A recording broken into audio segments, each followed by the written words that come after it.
szeretjük egymást. És ahol szeretet, ott béke, hit és áldás. Egy ilyen gyönyörű fiatalemberrel indítjuk a következő beszélgetést, bizony Török Balázs Bence, akinek a fogai is gyönyörűek, ugye? Mutasd meg nekem, megmutatod a fogaidat? Mosolyogjunk egyet. Az ő mamája Török Kaló Judit és Farkas Lucia klinikai szakpszichológus jöttek el hozzánk, azért, mert egy kedves nézőnk levele alapján indultunk el abban a témában, hogy mi az oka a gyermekkori harapásnak, annak, ha a gyerek harap. Elég gyakran találkozunk ezzel, hogy a kicsi bizony fogja magát és beleharap vagy az anyukájába, vagy a testvérébe, vagy akár az óvodában a játszótársaiba. Bence, harap? Benke.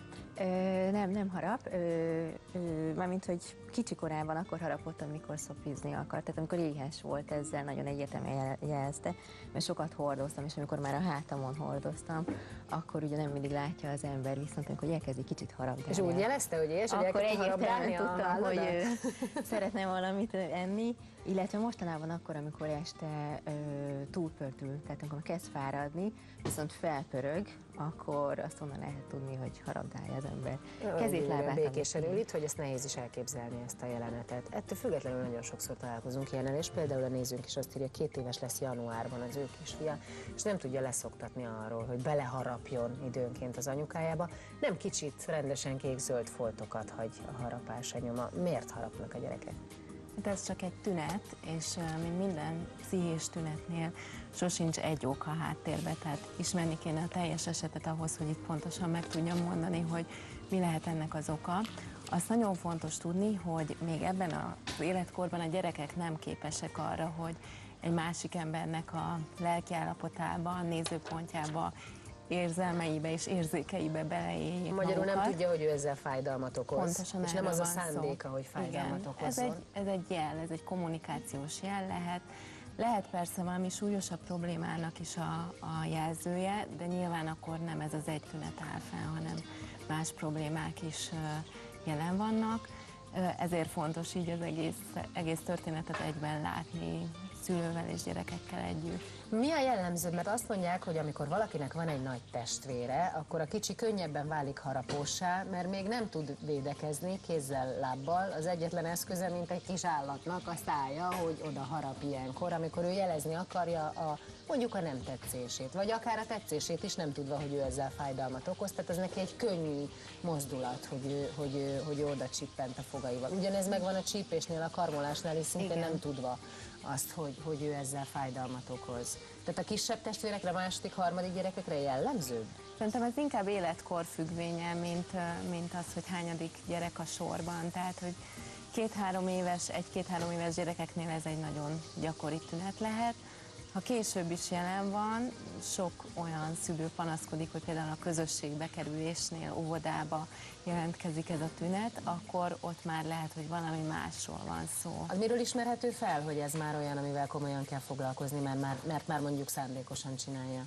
Hát például, hogy mennyire elhúzódóan van jelen ez a tünet, vagy hogy mennyire mondjuk függ attól, hogy milyen környezetben jön elő. Tehát sok olyan esetről hallottam, hogy például csak az óvodában harapott a gyerek, otthon nem, vagy pont fordítva, csak otthon mutatta ezt a tünetet. Tehát érdemes feltérképezni azt, hogy hol jelentkezik a tünet, hogyan reagál rá a szülő, ez is nagyon fontos, mert sokszor látok olyat, hogy például a szülő ilyen nevetgélve kvázi megerősíti azt, hogy a gyerek harapjon, jó szándékkal, de tulajdonképpen, ha pozitívan reagálunk egy ilyen tünetre, akkor a gyerek azt fogja hinni, hogy ez egy jó dolog, és folytatni de mégsem üthetünk rá izomból a szájára, azért mert harap, ugye?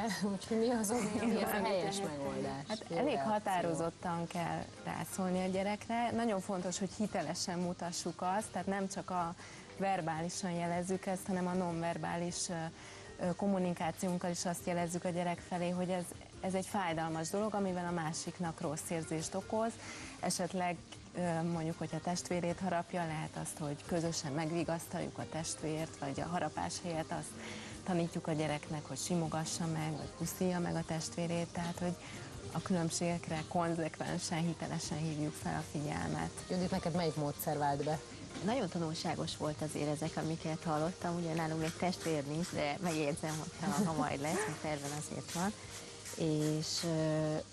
de én is rászólok, tehát akármilyen vicces, mert mondjuk nyilván még szerencsére nem zöld foltokat harap, de egyértelműen rászólok, mondtam, hogy tehát hogy éreztessem, hogy igenis ez fáj, ez nem jó, és próbálom arra nevelni, hogyha még valaki megüti, akkor ne visszaüssön, tehát hogyha bármi éri, akkor ne visszatámadjon, mert ugye mindenki ezt mondja, hogy beüti a fejét, akkor üsse meg az asztalt, vagy bármit, hanem akkor az neki fáj, akkor simogassuk meg, akkor ott bibis lett, és hát hogyha majd az oviban nem az lesz, ha valaki megharapja, akkor visszaharap. Jó, nyilván azért védje meg magát, tehát ne legyen egy kis anyám katonája, de nem féltem.